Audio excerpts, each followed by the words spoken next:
Hello students, welcome to global online. This is Ankita Sood. Chhattisgarh state eligibility test paper one preparation में आज हम full syllabus mock test आपके लिए लेकर आए हैं।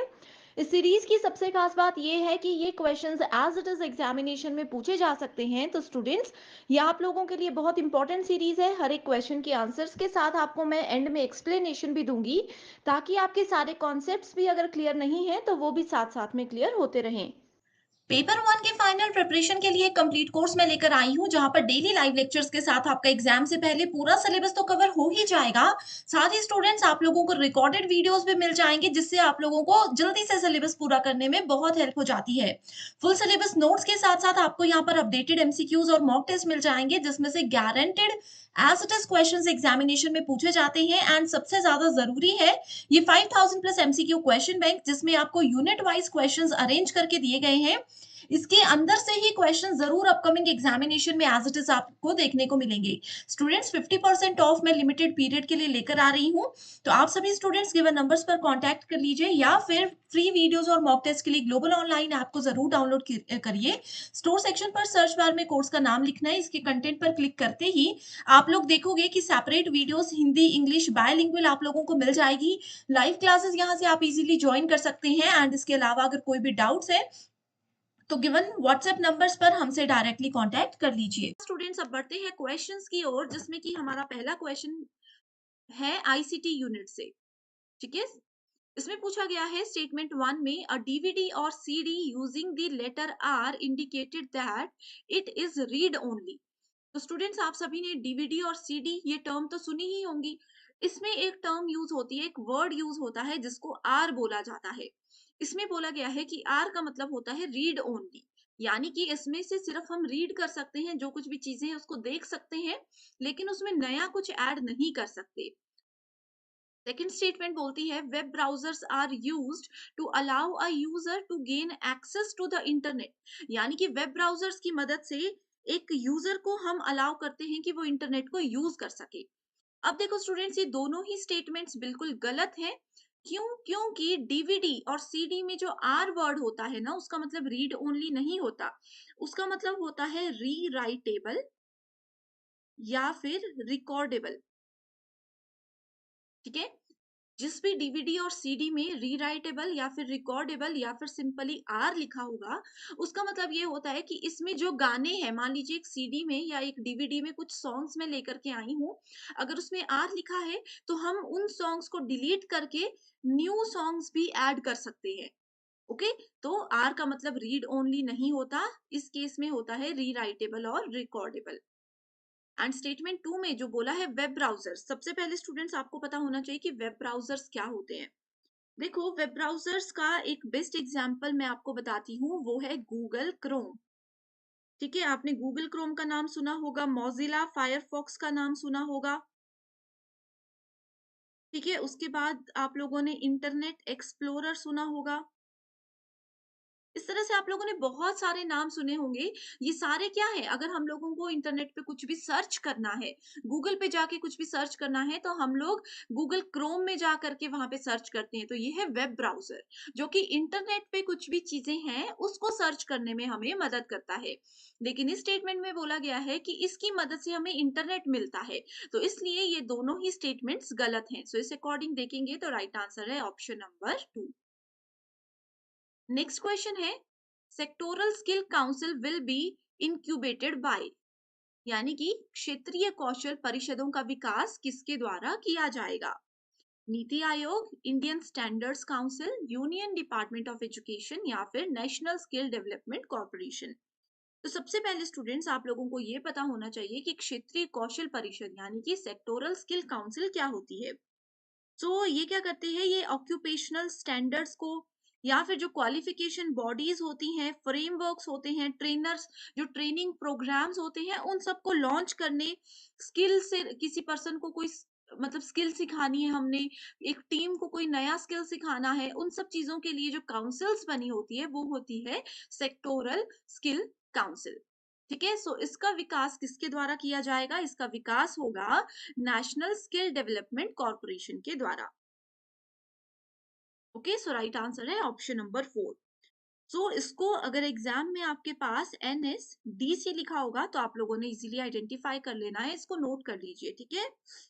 तो NSDC क्या होता है? ये एक स्किल डेवलपमेंट कमेटी है जो कि फंड प्रोवाइड कराती है बड़ी बड़ी कंपनीज को, बड़ी बड़ी ऑर्गेनाइजेशन को।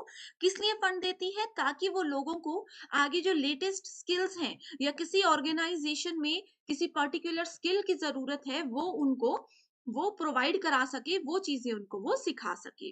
Okay, next question is which of the following are true about communication.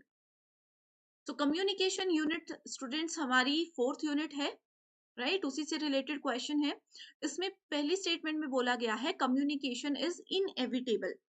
तो इनएविटेबल का मतलब क्या होता है? यहाँ पे लिखा है संचार अपरिहार्य होता है, यानी कि इसका मतलब होता है कि communication is usually taking place even when someone does not want और इंटेंड टू कम्युनिकेट।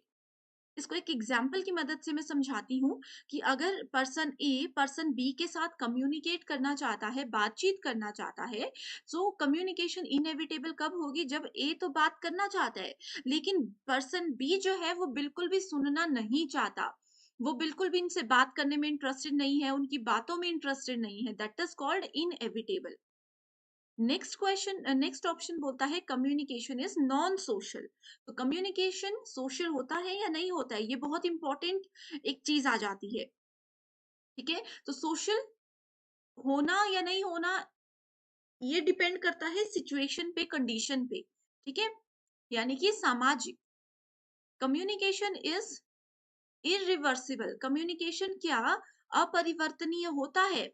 अब देखो, मैंने आप लोगों को, मान लीजिए पर्सन ए और पर्सन बी बहुत अच्छे फ्रेंड्स हैं, ए ने बी को कोई सीक्रेट बता दिया, ठीक है, बी ने वो चीज सुन ली, तो क्या वो उस चीज को रिवर्स कर सकता है? बाद में रिग्रेट तो ए को हो रहा है कि मुझे ये सीक्रेट नहीं बताना चाहिए था, लेकिन उन्होंने बता दिया, तो क्या वो उसको उसको रिवर्स कर सकते हैं? नहीं कर सकते। Next option is communication is cultural, ठीक है, यानी कि सांस्कृतिक होता है कम्युनिकेशन। ये स्टेटमेंट जो है बिल्कुल ट्रू है। अब देखो, मान लीजिए कि कोई पर्सन किसी लैंग्वेज में, जैसे मराठी लैंग्वेज में अगर हम लोग बात करें, तो क्या है, ये हम अपने कल्चर को ध्यान में रखते हुए कम्युनिकेट कर रहे हैं, ठीक है। Communication is completely commercial. Communication क्या सिर्फ व्यवसायिक होता है? नहीं होता है। जनरल बातें भी तो होती है, तो वो सब कॉमर्शियल के अंदर तो नहीं आता। ओके, सो आप सभी को मैंने ये सारे ऑप्शंस बता दिए।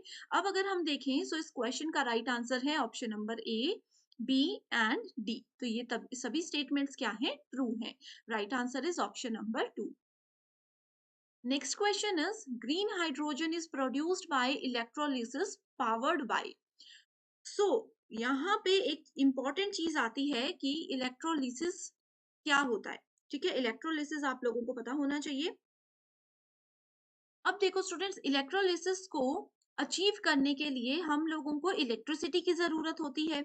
इसका मतलब है कि हमें किसकी जरूरत है? पावर की जरूरत है सबसे पहले। Okay, so this process to make green hydrogen is powered by renewable source of energy.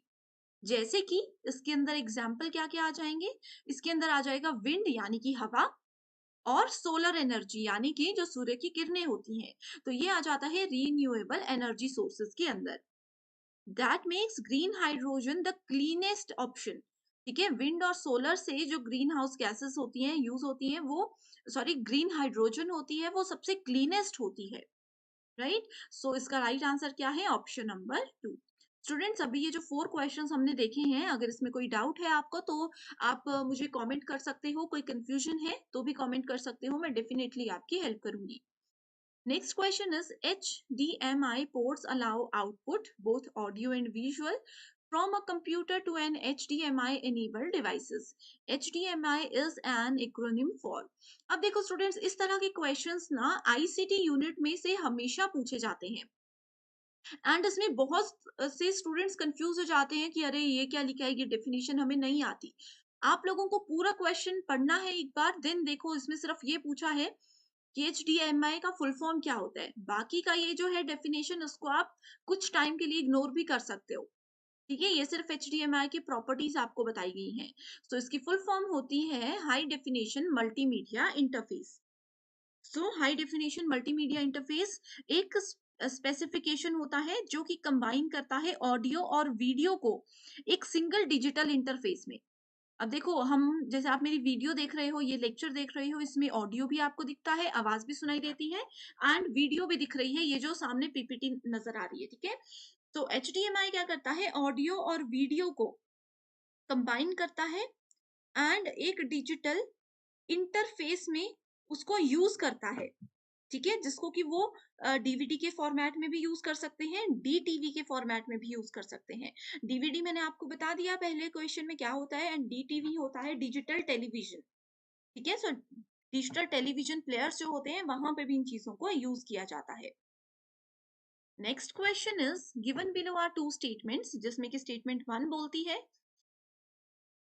बोलती है if a deductive argument is valid, ठीक है, अगर डिडक्टिव आर्ग्यूमेंट वैलिड है and its premises are true, we say that argument is sound. Statement two बोलती है if an inductive argument is strong and its premises are true, we say it is cogent. Okay, so सबसे पहले inductive और deductive arguments क्या होते हैं ये आप जान लीजिए। सो इंडक्टिव रीजनिंग या इंडक्टिव आर्ग्यूमेंट क्या होता है, देखो स्टूडेंट्स, ये मैंने एक सेपरेट वीडियो लेक्चर सीरीज जो बनाई है उसमें भी आपको डिटेल में बताया था, बट फिर भी अगर आप नए हो तो मैं फिर बताती हूँ कि इंडक्टिव जो भी चीज नीचे से ऊपर की ओर जाती है वो इंडक्टिव होती है, एंड डिडक्टिव, डिडक्ट करने का मतलब ये होता है कम करना। अब किसी चीज को कम कब किया जाता है, जब ऊपर लेवल से नीचे लेवल की ओर आती है। तो ये है इंडक्टिव डिडक्टिव, जो कि आपको पता होना चाहिए, ठीक है। तो इसमें बोला गया है कि डिडक्टिव आर्ग्यूमेंट को वैलिड माना जाता है, इसको वैलिड माना जाता है जब इसके प्रीमाइसेस, यानी कि ऊपर वाली स्टेटमेंट्स ट्रू है, तो क्या होगा, ये स्टेटमेंट भी इसमें सेटिस्फाई करेगी। तो ऐसा ही है, ऊपर से नीचे की ओर जाते हैं, अगर प्रीमाइसेस ट्रू है तो उसका कंक्लूजन भी ट्रू होगा। तो फर्स्ट स्टेटमेंट जो है वो बिल्कुल करेक्ट है। सेकंड स्टेटमेंट में बोला है if an inductive argument is strong and its premises are true, we say it is cogent, ठीक है। सो इसमें अगर प्रीमाइसेस ट्रू है एंड यहां से हम फॉलो करते हुए पहुंचे हैं तो ये भी बिल्कुल ट्रू है। सो इस अकॉर्डिंग अगर देखें, so option number one here is the right answer, क्योंकि इधर statement one and statement two बिल्कुल ट्रू है। नेक्स्ट क्वेश्चन है रिसर्च मेथडोलॉजी पर based, which of the following are excluded in scientific research? So scientific research में किस किस को शामिल नहीं किया गया है, पहला है empiricism, removal of errors, subjectivity, unethical practices, non predictive inferences। Scientific research जानना पहले जरूरी है आपके लिए। सो साइंटिफिक रिसर्च में डिलीजेंट इंक्वायरी होती है, इसमें क्या होता है, एक सिस्टेमैटिक ऑब्जर्वेशन होती है। अब देखो स्टूडेंट, साइंटिफिक रिसर्च में अब आपको इसका एक एग्जांपल बताती हूँ। जैसे कि बहुत सारे साइंटिस्ट होते हैं, वो क्या करते हैं, एक सिस्टम के साथ काम करते हैं। ऐसा तो नहीं है कि कभी भी कोई भी केमिकल उठाया एंड उसको मिला दिया, ऐसा तो नहीं होता। वो क्या होता है, एक सिस्टम के साथ वो हर एक चीज को ऑब्जर्व करते हैं, हर एक चीज को ध्यान से देखते हैं, उसके बाद अपना प्रोसेस शुरू करते हैं, ठीक है। So most scientific research projects में एक्सपेरिमेंट इन्वॉल्व किए जाते हैं। तो किस किस चीज को इसमें इंक्लूड नहीं किया गया ये आपको बताते हैं। सो इसका राइट आंसर है सी, डी एंड ई ओनली, ठीक है। इस क्वेश्चन में समझाने का कुछ नहीं है, अगर आप लोगों को साइंटिफिक रिसर्च का मतलब पता है तो आप बहुत इजीली क्या कर सकते हो, यहाँ पे क्वेश्चंस को सॉल्व कर सकते हो। इसमें एक टर्म है, उन स्टूडेंट्स को बता देना चाहती हूँ जो कि पहली बार अभी यूजीसी नेट एग्जाम दे रहे हैं। अनएथिकल रिसर्च एप्टीट्यूड जो हमारी यूनिट 2 है, इसमें रिसर्च एथिक्स नाम का एक टॉपिक आता है, जिसमें कि एथिकल अनएथिकल प्रैक्टिसेस बहुत इंपॉर्टेंट है। एथिक्स का मतलब होता है नैतिकता। हर एक काम को करने के लिए कुछ नैतिकताएं होती हैं, कुछ रूल्स एंड रेगुलेशंस होते हैं जिनको हमें फॉलो करना चाहिए। सो साइंटिफिक रिसर्च में एक तो सब्जेक्टिविटी नहीं होती है, इसकी जगह ऑब्जेक्टिविटी होती है। अनएथिकल प्रैक्टिसेस यानी कि अनैतिक, यानी कि हम लोग गलत काम कर रहे हैं, तो ऐसा नहीं होता। इसमें क्या होती है, एथिकल प्रैक्टिसेस होती हैं। नॉन प्रिडिक्टिव इंटरफेसेस, प्रिडिक्ट करना मतलब भविष्यवाणी करना हम बोल सकते हैं, आगे हम क्या करने वाले हैं, क्या इसका आंसर आएगा, वो प्रिडिक्ट करना हो सकता है। सो ये नॉन प्रिडिक्टिव इन्फेरेंस नहीं होता, ये प्रिडिक्टिव इन्फेरेंस होता है। इसी वजह से सी, डी एंड ई ये तीनों ऑप्शंस करेक्ट है, क्योंकि इसमें पूछा गया था किसको शामिल नहीं किया गया है। अगला क्वेश्चन है, स्टेटमेंट बेस्ड क्वेश्चन है। अगेन आपने देखा होगा स्टूडेंट्स, अभी तक हमारे पास 3 से 4 क्वेश्चंस इस तरह के आ गए हैं। यूजीसी नेट एग्जाम में अब इस तरह के क्वेश्चंस पर बहुत ध्यान दिया जाता है। तो इसके लिए आप लोगों को जो कॉन्सेप्ट्स हैं आपके, वो क्लियर होना बहुत जरूरी है। तो इसमें पूछा गया है, verbal form is an integral part of the inference according to classical Indian school of logic, यानी कि शास्त्रीय भारतीय स्कूल ऑफ लॉजिक के अनुसार मौखिक रूप अनुमान का एक अभिन्न अंग है। वर्बल फॉर्म होता है बोलकर। अब जैसे मैं आप लोगों को बोलकर कोई बात बता रही हूँ, पर्सन ए पर्सन बी से बोलकर बात करता है, पर्सन सी पर्सन डी से इशारों में बात करता है। ठीक है, तो उसमें बोला गया है कि बोलकर बातचीत करना जो होता है, ये classical Indian school of logic के हिसाब से एक इन्फेरेंस होता है, इन्फेरेंस का पार्ट होता है। स्टेटमेंट सेकंड बोलती है, classical Indian school of logic distinguishes between induction and reduction as inferential process, यानी कि यहाँ पे बोला गया है कि इस लॉजिक के अंदर ये क्या करता है, इंडक्शन और डिडक्शन में डिफरेंस बताता है एज इन्फेरेंशियल प्रोसेस। ये दोनों इन्फेरेंशियल प्रोसेस के हिसाब से अलग हैं। तो इसमें क्वेश्चन नंबर 8 में अगर हम देखें, सो स्टेटमेंट 1 बिल्कुल करेक्ट है एंड स्टेटमेंट 2 इनकरेक्ट है। ओके, यहाँ पे क्वेश्चन नंबर 8, सॉरी दोनों ही स्टेटमेंट्स इनकरेक्ट है। ठीक है, इसमें वर्बल फॉर्म के साथ साथ नॉन वर्बल फॉर्म को भी उतनी ही अहमियत दी जाती है। अगला क्वेश्चन मैच द फॉलोइंग से है। ये हमारा unit number 9 people development and environment से पूछा गया है। लिस्ट 1 में पॉल्यूटेंट्स गिवन है एंड इसमें हेल्थ इफेक्ट्स है, यानी कि किस प्रदूषक की वजह से स्वास्थ्य में कौन सा प्रभाव पड़ सकता है, ये हमें मैच करना है। Carbon monoxide, nitrogen dioxide, volatile organic compounds and next है ओजोन। एलर्जी, कार्केनोलॉजी, कार्किनोजेनिक।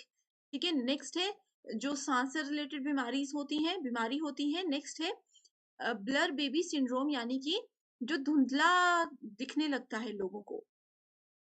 ओके, सो अगर हम लोग यहाँ पे कार्बन मोनोऑक्साइड को देखें ध्यान से, सो इसकी वजह से क्या होता है, सांस लेने में दिक्कत होती है लोगों को। नाइट्रोजन डाइऑक्साइड की बात करें, सो इससे आंखों में परेशानी होती है। वॉलेटाइल ऑर्गेनिक कंपाउंड्स की अगर हम बात करें, सो यहाँ पे क्या होता है, कॉसिंजेंसन होता है। एंड ओजोन की अगर हम बात करें, सो इससे एलर्जेनिक होती है। ये इसका हेल्थ इफेक्ट है। ठीक है, next question is the national portal for trainers and assessors an initiative by National Skill Development Corporation is called। सो प्रशिक्षकों और मूल्यांकनकर्ताओं के लिए राष्ट्रीय पोर्टल राष्ट्रीय कौशल विकास निगम की एक पहल है, जिसको कि किसने बनाया था, इसको तक्षशिला, इसको क्या नाम रखा गया है, Takshashila. So Takshila National Portal for Trainers and Assessors is an initiative by NSDC, यानी कि नेशनल स्किल डेवलपमेंट कॉर्पोरेशन। किसके अंडर आता है, ये आता है आपका SIM के अंडर। SIM मतलब स्किल इंडिया मिशन, आप लोगों ने जरूर इसका नाम सुना होगा। ठीक है, सो ये national skill development corporation Takshashila जो है, ये नेशनल इंडिया मिशन के अंदर आता है। And the portal is a dedicated platform toward management of trainers and assessors life cycle. So जितने भी ट्रेनर्स होते हैं, प्रशिक्षक होते हैं, या फिर मूल्यांकन करता होते हैं, उन लोगों का जो लाइफ साइकिल है, काम करने का तरीका है, जो भी चीजें हैं, उस चीजों को ये मैनेज करने के लिए बनाया गया है। तो इसी के साथ स्टूडेंट्स बढ़ते हैं क्वेश्चन नंबर 11 की ओर, जिसमें कि आप देख सकते हो, child who feels it difficult to do a task alone is able to do it better with the help of more skilled peers and adults. एक स्टूडेंट ए है, उसको अगर कोई काम दिया जाए तो वो अच्छे से नहीं कर पाते, लेकिन वहीं अगर उनके साथ एक स्किल्ड स्टूडेंट है बी जो कि उस काम में एक्सपर्ट है, उनको ऐड करके एक टीम बना दी जाए तो ए भी बहुत अच्छा काम करने लगता है किसी की मदद से, राइट? सो इस केस में उनको क्या बोला जाता है? इस केस में उस स्टूडेंट को बोला जाएगा zone of proximal development. Okay, so zone of proximal development यानी कि निकटवर्ती विकास का क्षेत्र। ये क्या होता है? It is the space between what a learner can do without assistance and what a learner can do with adult guidance or in collaboration with more capable peers। यानी कि एक पर्सन अकेले में कितना काम कर सकता है? मान लीजिए एक पर्सन अकेले में सिर्फ 10% एवरेज के साथ काम कर सकता है, एंड वहीं अगर पर्सन बी को उनके साथ जोड़ दिया जाए या किसी स्किल्ड पर्सन को जोड़ दिया जाए तो उनका वर्किंग एवरेज जो है वो लगभग 80% पहुंच जाता है। सो ये जो गैप है इन दोनों की, पर्सन ए की परफॉर्मेंस में जो गैप है, इसको बोला जाता है zone of proximal development. Next question is statement based questions again. A rapid application of ethical principles is not possible in ethnographic research। So ethical principles जो होते हैं यानी कि नैतिक सिद्धांत जो होते हैं, उनका रैपिड एप्लीकेशन यानी कि उनका उपयोग करना पॉसिबल नहीं होता है एथनोग्राफिक रिसर्च में। सो एथनोग्राफिक रिसर्च क्या होता है? ये हमारे पास एक क्वालिटेटिव रिसर्च का ही टाइप होता है जिसमें कि हम डेटा को कलेक्ट करते हैं किसकी मदद से? सोशल और बिहेवियरल साइंस की मदद से। ओके, सेकेंड स्टेटमेंट बोलती है the principle of informal consent is theoretical as pre-information is likely to affect research findings। तो इन्फॉर्म्ड कॉन्सेंट जो होते हैं, ठीक है, प्रिंसिपल जो होते हैं इन्फॉर्म्ड कॉन्सेंट के, वो थ्योरेटिकल होते हैं। As pre information is likely to affect the research findings, ठीक है। सो क्वेश्चन नंबर 12 में अगर हम लोग देखें, सो दोनों ही स्टेटमेंट्स जो है बिल्कुल करेक्ट है। So right answer here is option number 1। Next question is an email message has been sent from A to B. देखो अब क्या हुआ, ईमेल मैसेज ए ने किसको भेजा? बी को भेजा, ठीक है।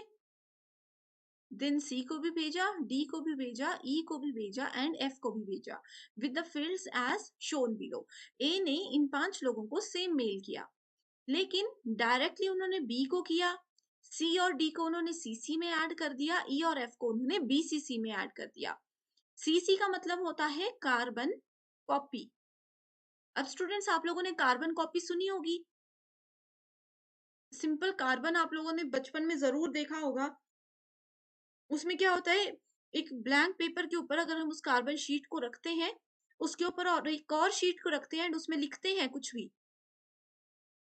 एंड उसमें कुछ भी अगर हम लोग लिखते हैं तो वो सारा कार्बन के नीचे वाले यानी कि इस पेपर पे एज इट इज लिखा जाएगा, है ना। सो ये होता है कार्बन कॉपी एंड बीसीसी होता है ब्लाइंड कार्बन कॉपी। ब्लाइंड का मतलब क्या होता है? अंधा। यानी कि हमने बीसीसी में जिस भी कैंडिडेट को ऐड किया होता है ईमेल करते समय, उसका नाम किसी को भी नहीं दिखता। वो ब्लाइंड होते हैं, उनको किसी का नहीं दिखता और किसी को भी उनका नाम नहीं दिखता सिवाय उस पर्सन के जिसने मेल भेजा हो। तो इसमें पूछा है कौन सी स्टेटमेंट ट्रू है, ठीक है। F does not know that she was sent the message. इसमें बोला गया है कि एफ को नहीं पता कि सी को भी मैसेज भेजा गया है।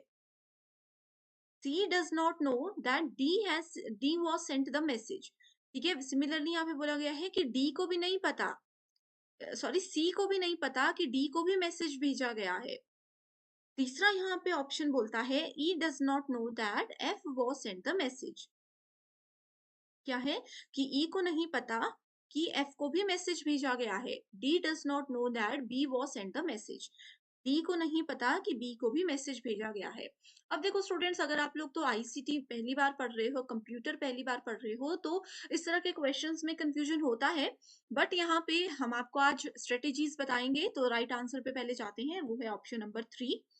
देखो कभी भी बीसीसी के अंदर कोई भी नाम है, किसी भी पर्सन का नाम अगर बीसीसी कैटेगरी के अंदर आता है तो उन लोगों को नहीं पता होता कि और किस किस को ये मैसेज गया है। इस समय पे ई और एफ को सिर्फ इतना पता है कि ए ने उनको मैसेज भेजा है, ई को सिर्फ इतना लगता है कि ए ने उसको मैसेज भेजा, एंड एफ को सिर्फ इतना पता है कि ए ने उनको मैसेज भेजा। ठीक है, तो ब्लाइंड कार्बन कॉपी यानी कि अंधे हो चुके हैं, इनको अपने अलावा कुछ दूसरा नजर नहीं आ रहा कि और ये मैसेज किस किस को भेजा हुआ है। ओके, एंड वहीं अगर हम लोग कार्बन कॉपी की बात करें, तो डी को ये पता है कि सी को भी मैसेज आया है, एंड सी को भी पता है कि डी को मैसेज मिला है। क्योंकि ये सिर्फ कार्बन कॉपी है, ये ब्लाइंड नहीं है, इनको दिख रहा है। ओके, सो आई होप इस तरह से आप लोगों का ये कॉन्सेप्ट बिल्कुल क्लियर हो गया है। एंड स्टूडेंट्स, अगर आपको अभी भी इस टॉपिक पे डाउट है, ठीक है, ईमेल से रिलेटेड जो है इस पे डाउट है, तो मुझे कमेंट कीजिए। मेरे पास एक सेपरेट प्लेलिस्ट का लिंक है, वो मैं आप लोगों को दे दूंगी, जिसमें जरूर आपके सारे कॉन्सेप्ट्स क्लियर हो जाएंगे। इसी के साथ students, when a communicated message is based on reference to another, it is called. तो कम्युनिकेटेड मैसेज को अगर किसी के रेफरेंस से भेजा जाता है तो उसको बोला जाता है मेटा मैसेज। सो मेटा मैसेज, मेटा का मतलब क्या होता है?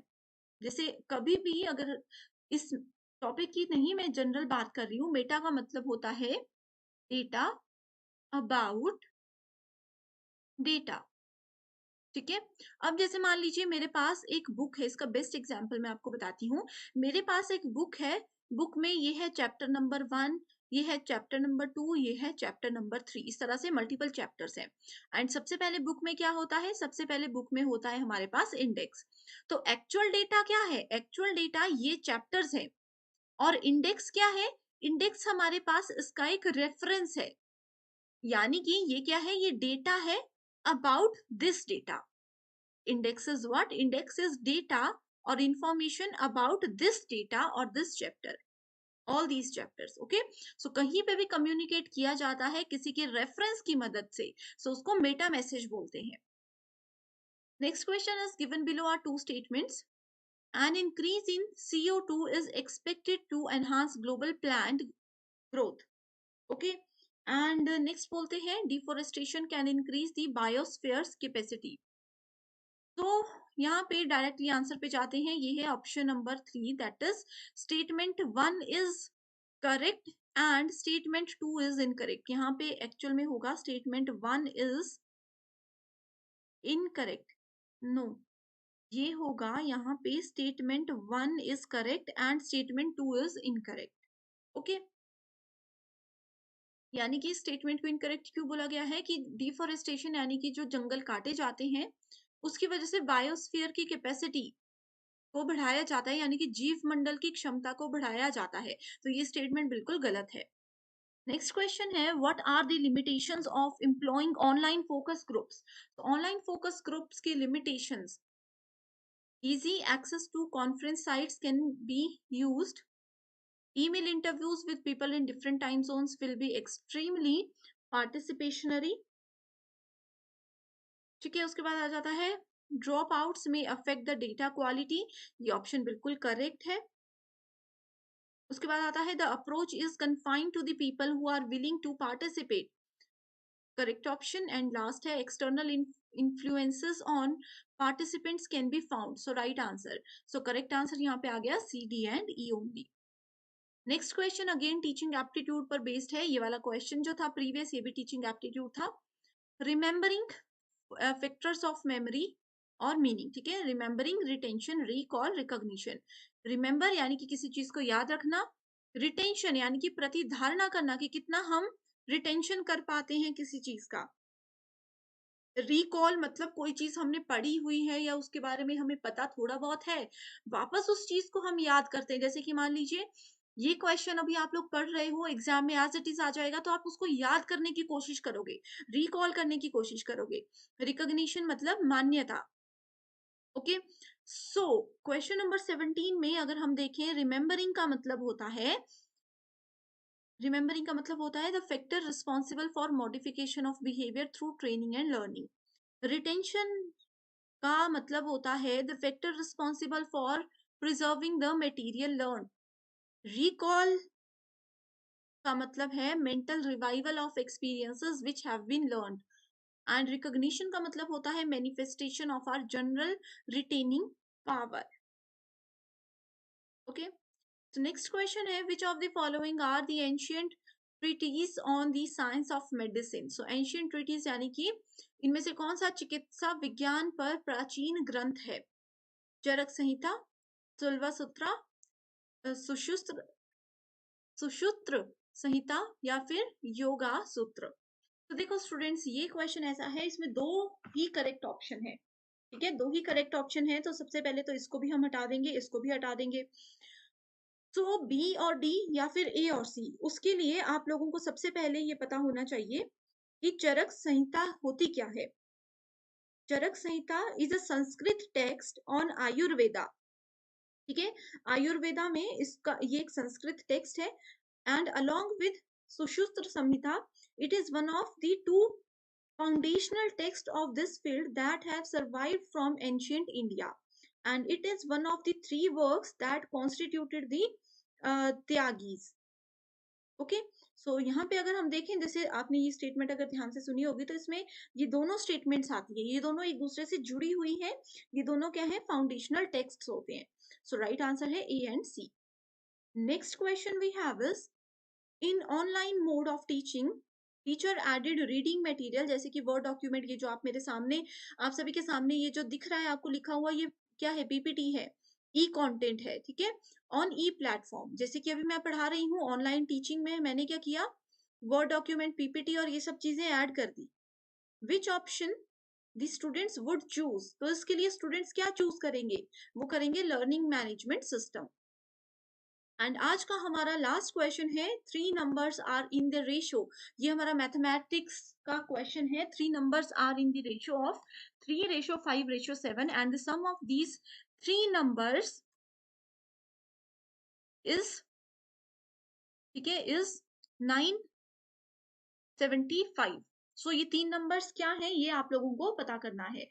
इस क्वेश्चन का स्टूडेंट्स मैं आप लोगों को सिर्फ हिंट देती हूँ, आंसर इसका मुझे आप कमेंट करके बताओगे। ठीक है, तो करना क्या होता है, रेशियो वाले क्वेश्चंस में कभी भी आपको दिया हो तो इन तीन नंबर्स को आप इस तरह से लिख सकते हो, 3x, 5x एंड 7x। ठीक है, इसको मैं आप लोगों को इस तरह से बताती हूँ, 3x, 5x एंड 7x। इसमें क्या बोला है, तीनों नंबर्स का रेशियो इस तरह से गिवन है, इन तीनों को अगर हम ऐड करेंगे तो आंसर आ जाएगा 975। ओके, तो जब हम इन सभी नंबर्स को कैलकुलेट करते हैं तो आपने देखना है, इन सबको प्लस कीजिए, फिर x की वैल्यू निकलेगी, देन x की वैल्यू को यहाँ से डिवाइड कीजिए। बहुत इजी क्वेश्चन है, बहुत इजी क्वेश्चन है, मैं इसका आंसर नहीं बता रही हूँ, ये होमवर्क क्वेश्चन है। इस तरह के क्वेश्चन आपको बहुत इजीली गूगल पे मिल जाएंगे, बस वैल्यूज थोड़ी डिफरेंट होगी, उन वैल्यूज को यहाँ से चेंज करके आप इसका आंसर मुझे कॉमेंट करके बता दीजिए। ओके, तो इसी के साथ स्टूडेंट्स बढ़ते हैं क्वेश्चंस की ओर, जिसमें कि हमारा पहला क्वेश्चन है, given below are two statements. Statement one बोलती है, in MOOCs word massive means that there can be huge number of learners who can enroll for the course। यानी कि अब देखो स्टूडेंट्स, यहाँ पे मूक की बात की गई है, आप लोगों ने जरूर इसका नाम सुना होगा। मूक का मतलब क्या होता है, मैसिव ओपन ऑनलाइन कोर्सेज। तो इसमें ये बोला गया है कि जो एम फॉर मैसिव होता है, इसका मतलब होता है बहुत ज्यादा लर्नर्स इसमें जुड़ सकते हैं, इस कोर्स में एनरोल हो सकते हैं, यानी कि इस पाठ्यक्रम में वो अपना नामांकन कर सकते हैं। स्टेटमेंट टू बोलती है, MOOC involves the use of ICT to make education accessible to students located in remote areas और who are unable to reach conventional classrooms. यानी कि मूक क्या यूज करता है, मूक आईसीटी को यूज करता है। आईसीटी क्या होता है, information and communication technology. Simple language में बोले तो मूक एक कंप्यूटर बेस्ड सिस्टम है, जिससे कि स्टूडेंट्स कहीं पे बैठकर भी किसी भी कोर्स को इजीली पढ़ सकते हैं अपने घर पे रहते हुए। ओके, सो ये दोनों स्टेटमेंट्स क्या है, ट्रू है, both are true, both are false. Statement one is true, two is false, या फिर स्टेटमेंट वन इज, इसको हम इस तरह से लिखते हैं, statement two is true and statement one is false. Okay, तो इस क्वेश्चन का राइट आंसर स्टूडेंट्स अगर आपको पता है तो आप हमें कमेंट कर सकते हो, उसके बाद इसका आंसर यहाँ पे देखिएगा। तो इसका राइट आंसर है ऑप्शन नंबर वन, की दोनों स्टेटमेंट्स जो हैं ये मूक के रिगार्ड में बिल्कुल ट्रू है। इसमें मूक की एज इट इज डेफिनेशन दी गई है। ठीक है, सो मूक क्या है, ये है मैसिव ओपन ऑनलाइन कोर्सेज। ये एक free web based distance learning programme है, जिसमें कि स्टूडेंट कहीं पे रहकर भी पढ़ सकते हैं, कोई भी कोर्स में एडमिशन करवा सकते हैं। Next question is which of the following are common in both millennium development goals and sustainable development goals. Okay, so ये वाला जो क्वेश्चन था ये आईसीटी यूनिट में था, एंड ये वाला क्वेश्चन आपका unit number 9 people and environment के अंदर आता है। सो पीपल एंड एनवायरमेंट का मोस्ट इंपॉर्टेंट टॉपिक है MDG, millennium development goals and sustainable development goals. ठीक है, हमें बताना है कि दोनों में कॉमन चीजें यानी कि सामान्यताएं क्या क्या हैं।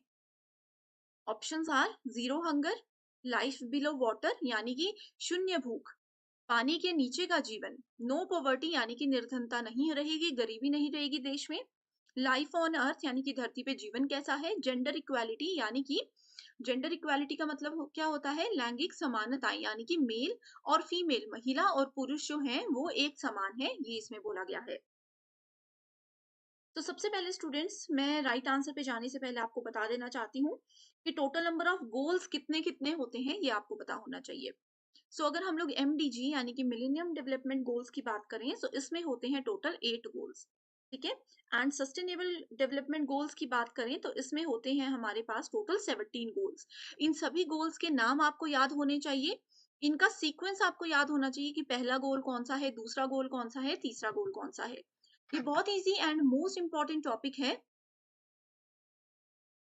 आप यूजीसी नेट की किसी भी शिफ्ट की बात करो, यहाँ से क्वेश्चन आपको जरूर एग्जाम में आता है। इसके लिए एक सेपरेट वीडियो मैंने बनाई हुई है जिसका लिंक मैं डिस्क्रिप्शन बॉक्स में दे देती हूँ, आप उसको जरूर देख लीजिएगा एंड देखने के बाद कमेंट कर दीजिएगा ताकि मुझे पता चल जाए कि आप लोगों का ये कॉन्सेप्ट बिल्कुल क्लियर हो गया है।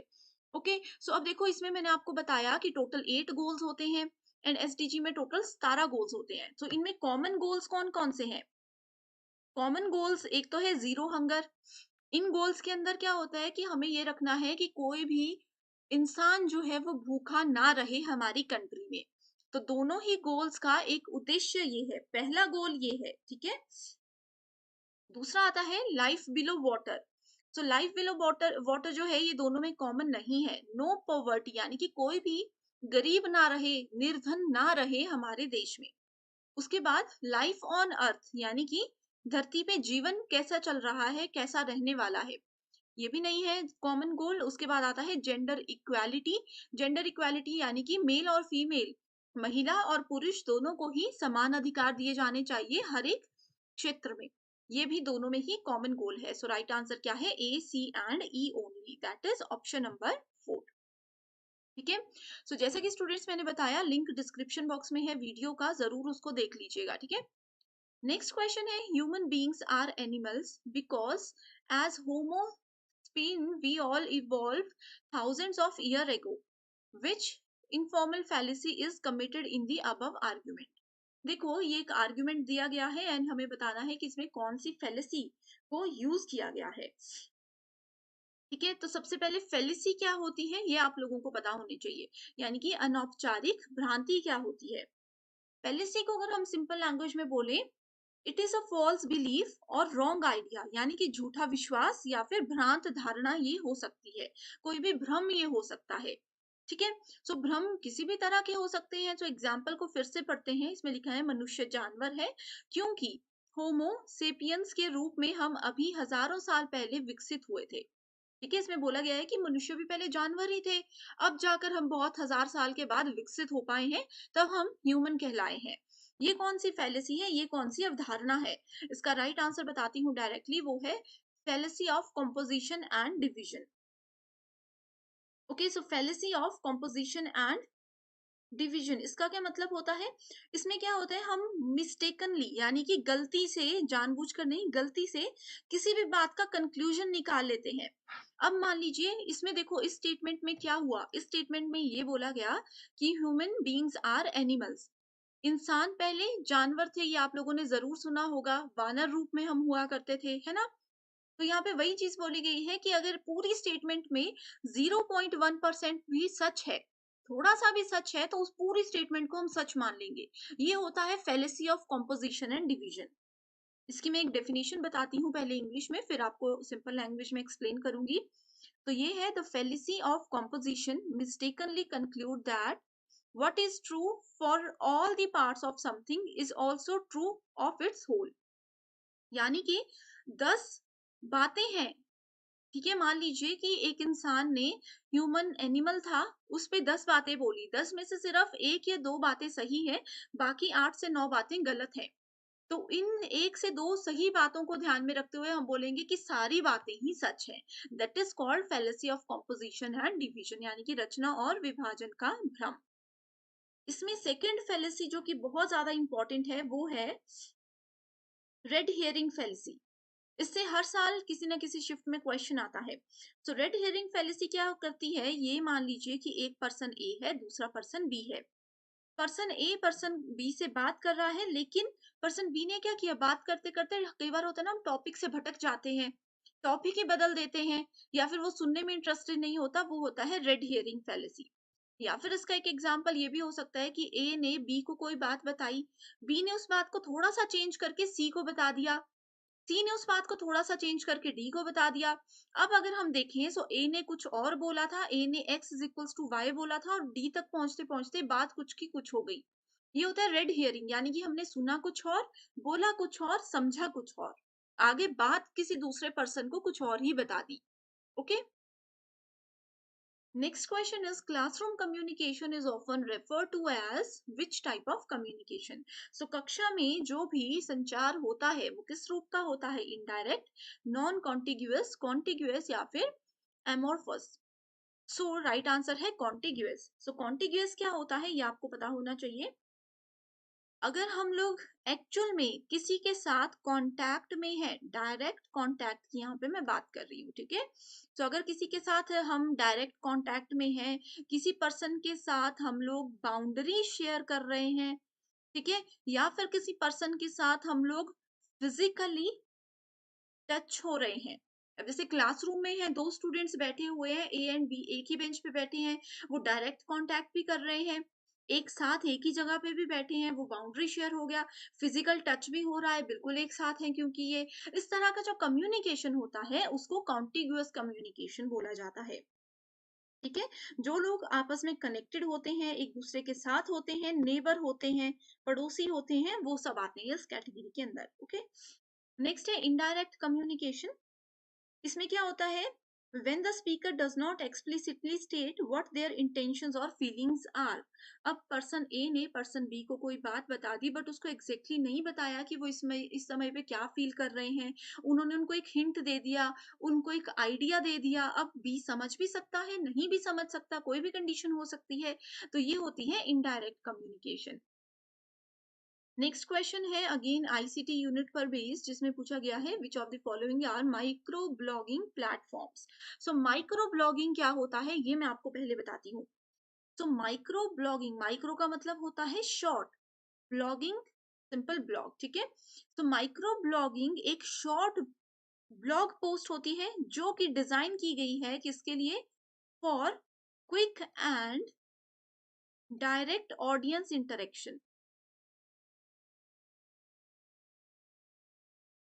Okay, so it is used for quick and direct audience interaction, यानी कि ऑडियंस के साथ, मान लीजिए ये ए नाम का एक माइक्रो ब्लॉग है, यहाँ पे 1000 ऑडियंस है, 1000 लोगों की ऑडियंस है। डायरेक्टली कैसे लोग इसके साथ क्विकली इसके साथ इंटरेक्ट कर सकते हैं, बातचीत कर सकते हैं, किसी भी तरह के डेटा को शेयर कर सकते हैं। डेटा कोई भी हो सकता है, ऑडियो भी हो सकता है, वीडियो भी हो सकता है, या फिर कोई फाइल भी हो सकती है। ठीक है, सो कौन सी वो चीजें हैं, Pinterest, eBay, Tumblr, Instagram, Twitter. बहुत इजी क्वेश्चन है, इनमें से काफी के आप लोगों ने नाम सुने होंगे। ओके, सो इंस्टाग्राम में क्या होता है, डायरेक्ट कम्युनिकेट होता है, इसीलिए मैं इसका एग्जांपल सबसे पहले ले रही हूँ। ऑप्शन नंबर डी जहाँ पे है वो करेक्ट होंगे, तो इसको हम एलिमिनेट कर देंगे क्योंकि यहाँ पे ऑप्शन डी नहीं है। अब स्टूडेंट्स, आई होप आप लोगों ने ट्विटर का नाम भी सुना होगा, सो ऑप्शन डी एंड ई, ठीक है। देन उसके बाद आ जाता है हमारे पास ऑप्शन नंबर ए, पिंटरेस्ट। इसमें भी डायरेक्ट हम कम्युनिकेट कर सकते हैं, एंड उसके साथ ही आ जाता है टम्बलर। ठीक है, यहाँ पे हिंदी में थोड़ा इसका नाम गलत हो चुका है, एक्चुअल में ये टम्बलर ही है। ओके, तो करेक्ट आंसर क्या आ गया, ए, सी, डी एंड ई ओनली। तो ये सारे माइक्रो माइक्रो ब्लॉगिंग प्लेटफॉर्म्स है। अब अगर हम लोग ईबे की बात करें, ईबे क्या है, ये कोई माइक्रो ब्लॉगिंग प्लेटफॉर्म नहीं है, तो ये क्या है, एक ऑक्शन है, auction and trading company. Auction आप लोगों को पता होगा, जो बोली लगाई जाती है किसी चीज की। ऑनलाइन अगर आपको बोली लगानी है या इस तरह से ट्रेड करना है, ट्रेडिंग कंपनी है ये, ठीक है। तो उसके लिए ईबे यूज होता है। Next question is, which one of the following developmental areas or of individual differences will be affected if a child does not want to play with other children as he or she feels shy? So correct answer है option number C, social development। तो अगर देखो कौन सा developmental area है जिसमें कि individual differences को इफेक्ट यहाँ पे किया जाता है। अगर एक चाइल्ड जो है, एक बच्चा बाकी के बच्चों के साथ खेलना पसंद भी नहीं करता एंड वो थोड़ा शर्माता है, वहां पे शाय फील करता है, तो वो उस बच्चे की सोशल डेवलपमेंट यानी कि सामाजिक विकास में थोड़ी कमी रह गई है, इसीलिए वो लोगों के साथ बाहर जल्दी से घुल मिल नहीं पाता। तो हमारा अगला क्वेश्चन है मैच द फॉलोइंग से, जो कि आईसीटी बेस्ड क्वेश्चन है। इस क्वेश्चन पे स्टूडेंट्स मैं डायरेक्टली आंसर पे जाती हूँ, क्योंकि अगर आप लोगों ने आईसीटी में ये कन्वर्जन नहीं पढ़े हैं तो आप लोगों के लिए ये क्वेश्चन काफी डिफिकल्ट हो जाएगा। फिर भी मैं आपको थोड़ा सा एक्सप्लेन कर देती हूँ कि हेक्साडेसिमल वैल्यूज जो होती हैं वो कंप्यूटर बेस्ड लैंग्वेजेस होती हैं। इसमें पूछा गया है what hexadecimal value is obtained when the two hexadecimal digits C and D are added together. अब देखो मैं थोड़ा सा आपको समझाने की कोशिश करती हूँ, वो ये है कि सी का हेक्साडेसिमल वैल्यू, सी की हेक्साडेसिमल वैल्यू होती है 12, डी की वैल्यू होती है 13। सिमिलरली बी की होती है 11, ए की होती है 10। उससे पहले 0 से लेकर के 9 तक जो है वो नंबर्स ही चलते हैं।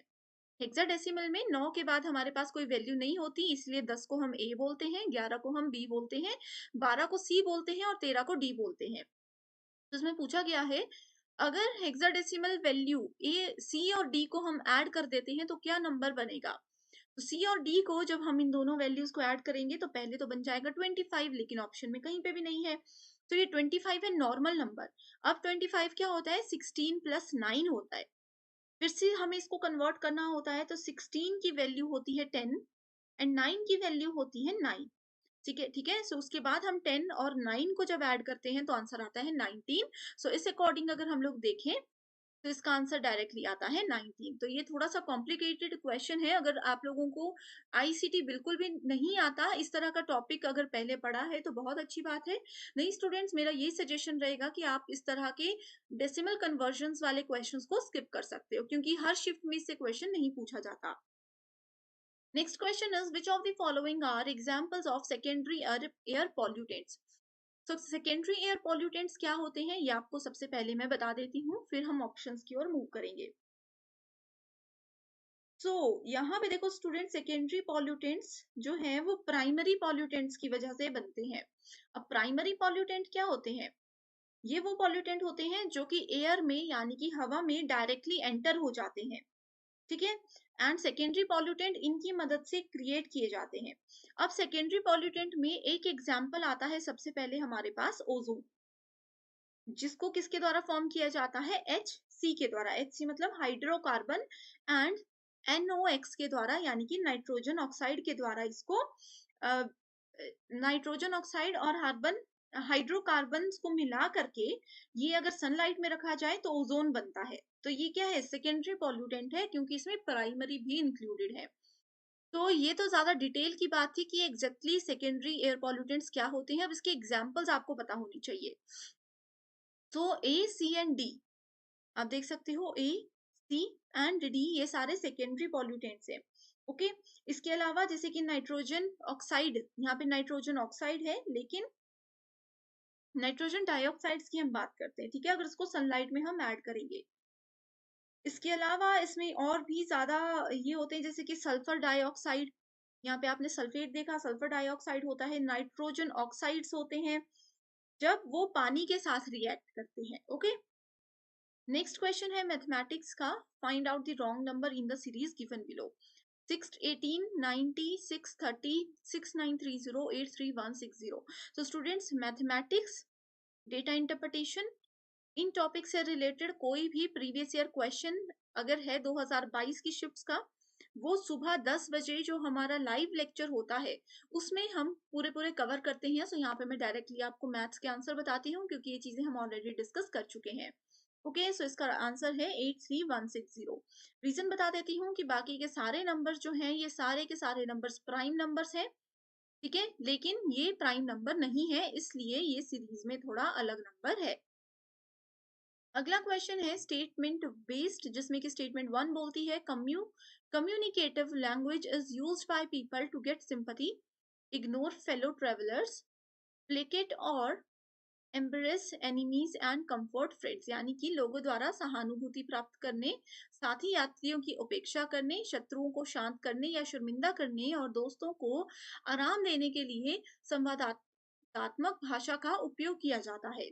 स्टेटमेंट 2 बोलती है as a tool of communication language suffers from emotional loadings, polar words and fictitious concepts, ठीक है। सो यहाँ पे डायरेक्ट देखते हैं हम, स्टेटमेंट 1 एंड स्टेटमेंट 2 दोनों ही ट्रू स्टेटमेंट्स है। डायरेक्टली ये कम्यूटेटिव लैंग्वेज की डेफिनेशंस दी गई है, तो इसमें समझाने का भी कुछ नहीं है। नेक्स्ट क्वेश्चन है which of the following steps of inference as per classical Indian school of logic involve application of the universal concomitance to the particular present case।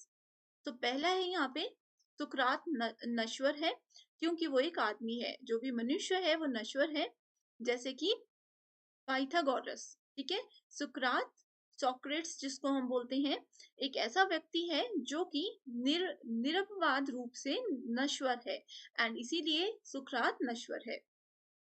सो यहाँ पे हमारे पास 5 स्टेटमेंट्स दी हैं, हमें बताना है कि कौन से स्टेटमेंट्स यहाँ पे, कौन से ऑप्शंस यहाँ पे बिल्कुल करेक्ट हैं।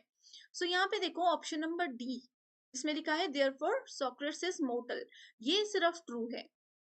इस चीजों को हमने कैसे रखना है, फर्स्ट स्टेटमेंट अगर देखें, ठीक है, तो इसमें क्या बोला गया है, देखो फर्स्ट स्टेटमेंट सुकरात नश्वर है, यानी कि सुकरात जो है वो मॉर्टल है, because he is a man, क्योंकि ये क्या है, ये मैन भी है। whoever is a man is a mortal, जैसे कि जो भी मैन है वो मोर्टल है, तो ये स्टेटमेंट भी ट्रू होगी, ठीक है। Socrates is a man who is invariably a mortal, तो ये क्या है, इनवेरिएबली एक मोर्टल भी है, यानी कि निरपवाद रूप से नश्वर है, देयरफॉर सोक्रेट इज मोर्टल। सो सारी की सारी स्टेटमेंट्स को अगर हम देखें तो कंक्लूजन हमारे पास यही आता है, दैट्स व्हाई ये स्टेटमेंट ट्रू है। Next question is which of the following propositions are logically equivalent to no women are dishonest human beings। तो सबसे पहले लॉजिकल इक्विवेलेंस क्या होता है, ये एक टाइप होता है रिलेशनशिप का, जो कि दो स्टेटमेंट्स के बीच होता है। मेरे पास स्टेटमेंट ए है, स्टेटमेंट बी है, इन दोनों स्टेटमेंट्स के बीच में कुछ ना कुछ रिलेशनशिप होगा, ठीक है, दोनों स्टेटमेंट्स के बीच में कुछ ना कुछ रिलेशनशिप होगा, जिसको कि लॉजिकल इक्विवेलेंस बोला जाता है।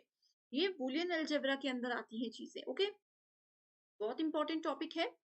इसमें स्टूडेंट्स आप लोगों को पता होनी चाहिए कुछ चीजें, जो कि है AEIO, इस पे भी एक सेपरेट डिटेल्ड वीडियो ऑलरेडी है, लिंक डिस्क्रिप्शन बॉक्स में मैंने ऐड कर दिया है, आप लोग देख लीजिए, ठीक है। ए का मतलब होता है ऑल, जैसे इस स्टेटमेंट के आगे ए लिखा है, ऑल लिखा है, तो वो ए हो जाएगा, ठीक है। उसी तरह से ई का मतलब होता है नो, जैसे स्टेटमेंट के आगे नो है तो ये ई स्टेटमेंट है। आई का मतलब क्या होता है, सम, एंड ओ का मतलब होता है सम नॉट। तो ये चीजें सबसे पहले स्टूडेंट्स आप लोगों को पता होनी चाहिए, ठीक है। यहाँ पे no women are dishonest human being, तो नो यानी कि ये किसकी स्टेटमेंट है, ई की स्टेटमेंट है। अब हमें बताना है कि लॉजिकली इक्विवेलेंट इसमें कौन सी स्टेटमेंट है। तो अगर यहाँ पे बोला गया है कि no women are dishonest human being, तो इसके लॉजिकल इक्विवेलेंट होगा no dishonest human beings are women, right. ये स्टेटमेंट आपको सुनने में भी वैसी लग रही होगी। एंड सेकेंड स्टेटमेंट जो है इसके साथ ट्रू, वो होगी all women are non dishonest human being. So right answer क्या है, ऑप्शन नंबर ए। इसका कैसे मैंने सॉल्व किया, ये आप लोगों को डिस्क्रिप्शन बॉक्स में जो वीडियो है उसमें लिंक मिल जाए, उसमें पूरा कॉन्सेप्ट क्लियर हो जाएगा। वीडियो देखने के बाद कमेंट जरूर कर दीजिएगा उस वाली वीडियो में भी, ताकि मुझे पता चल जाए कि मेरे स्टूडेंट्स अच्छे से कॉन्सेप्ट को समझ रहे हैं। नेक्स्ट क्वेश्चन स्टेटमेंट बेस्ड है। द राधा कृष्णन कमीशन, ये हमारा हायर एजुकेशन यूनिट का क्वेश्चन है, recommended to standardize university teaching in India।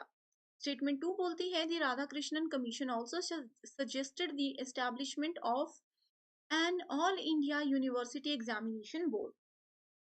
तो राधाकृष्णन कमीशन क्या है? ये एक ऐसा कमीशन है जिसको कि सेटअप किया गया था ताकि वो इंडियन यूनिवर्सिटी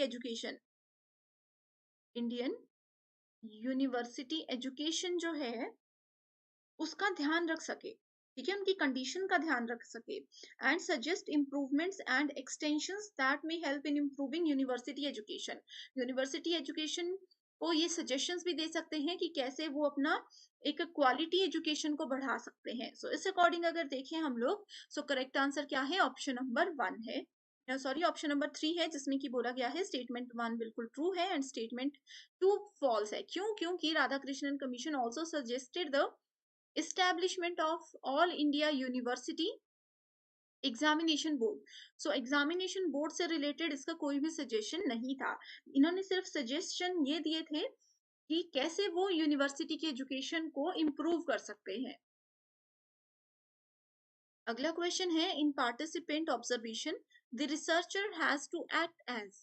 तो जब भी पार्टिसिपेंट ऑब्जर्वेशन यानी कि सहभागी अवलोकन की बात करते हैं, तो एक रिसर्चर को कैसे एक्ट करना चाहिए? एक प्रोफेशनल स्ट्रेंजर की तरह, यानी कि पेशेवर अजनबी की तरह उनको बिहेव करना चाहिए।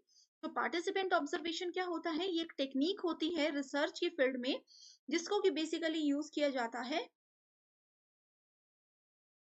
एंथ्रोपोलॉजी एंड सोशियोलॉजी डिपार्टमेंट में, ठीक है। इन दो तरह की रिसर्च के अंदर इसको जनरली यूज किया जाता है।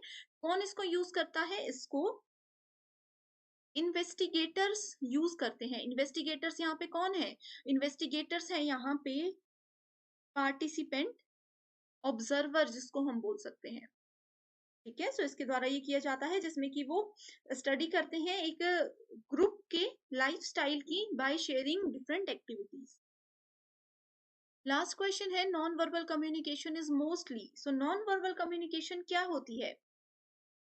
देखो इसमें क्या होता है, डेटा ट्रांसफर होता है, बातचीत यहाँ वहां होती है, पर्सन ए और पर्सन बी कोई बातचीत कर रहे हैं लेकिन वो बोल नहीं रहे हैं। वो क्या कर रहे हैं? वर्ड्स या फिर किसी लैंग्वेज का यूज ना करते हुए या तो वो फेशियल एक्सप्रेशंस यानी कि अपने मुंह से जो हम लोग एक्सप्रेशंस देते हैं आंखों को हिलाते हुए, इस तरह से एक्सप्रेशंस देते हैं, ठीक है। या फिर जेस्चर्स होते हैं, बॉडी लैंग्वेज होती है, हाथों के इशारे से कुछ वो बोल रहे हैं। बस इतना याद रखिए कि नॉन वर्बल कम्युनिकेशन में हम लोग वर्ड्स का यानी कि शब्दों का यूज नहीं करते हैं, मुंह से कुछ भी नहीं बोलते, सिर्फ इशारों से बात करते हैं। ओके, सो इसके अंदर क्या आ जाएगा? Correct answer C D and E only. ये क्या होता है? ये सबसे पहले तो अनैच्छिक होता है, यानी कि वॉलेंटरी नहीं होता। वॉलेंटियर होते हैं जो अपनी इच्छा से आगे बढ़ते हैं। इनवॉलेंटरी होता है जो कि लोग अपनी इच्छा से नहीं करते। मान लीजिए कोई डेफ है, कोई पर्सन बोल नहीं सकता तो उनको इशारे करने पड़ते हैं, वो थोड़ा डिफिकल्ट टास्क होता है समझने वालों के लिए, बट करते हैं, ठीक है। दूसरा है कॉन्टेक्चुअल, यानी कि प्रासंगिक होते हैं, एंड सिंबॉलिक यानी कि प्रतीकात्मक ये होते हैं। ओके, तो करेक्ट आंसर है option number 4 C D and E only. तो स्टूडेंट्स अभी तक हम लोगों ने 10 अक्टूबर 2022 का जो इवनिंग शिफ्ट का पेपर था उसको डिटेल में डिस्कस कर लिया है। अभी भी अगर आप लोगों ने प्रीवियस वीडियो नहीं देखी है तो मैं रिपीट करती हूँ, आप लोग डिस्क्रिप्शन बॉक्स चेक कीजिए, वहां पे आपको लिंक मिल जाएगा जिसमें कि रिमेनिंग क्वेश्चंस को हमने डिटेल में डिस्कस किया है। एंड स्टूडेंट्स अगर आप चाहते हो कि मैं इसी तरह के आप सभी के लिए प्रीवियस ईयर क्वेश्चंस 2022 के लेकर आती रहूं तो मुझे कमेंट करके जरूर बताइए, ताकि हम भी मोटिवेटेड रहें एंड आपकी रिक्वेस्ट को जल्दी से जल्दी पूरा कर सकें। तो आज के लिए सिर्फ इतना ही। Thank you so much for watching this video and I wish you all the very best.